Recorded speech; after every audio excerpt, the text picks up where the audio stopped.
জয় মাতারা, জয় গুরু বামদেব। চন্দ্র মঙ্গল একসাথে থাকলে কি করা উচিত?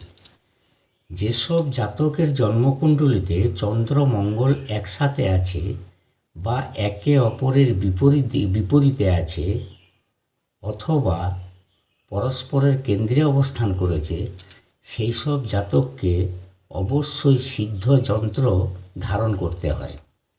এই যন্ত্র শুদ্ধ রূপা দিয়ে তৈরি করতে হয়।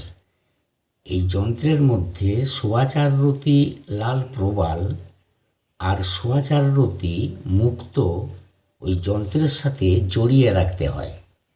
এই দুটি রত্ন ধনলক্ষ্মীর যোগকে প্রবল করে বাঞ্ছিত ফল লাভ দিয়ে থাকে জাতককে। মঙ্গল চন্দ্র একসাথে থাকার ফল লক্ষ্মী যোগ।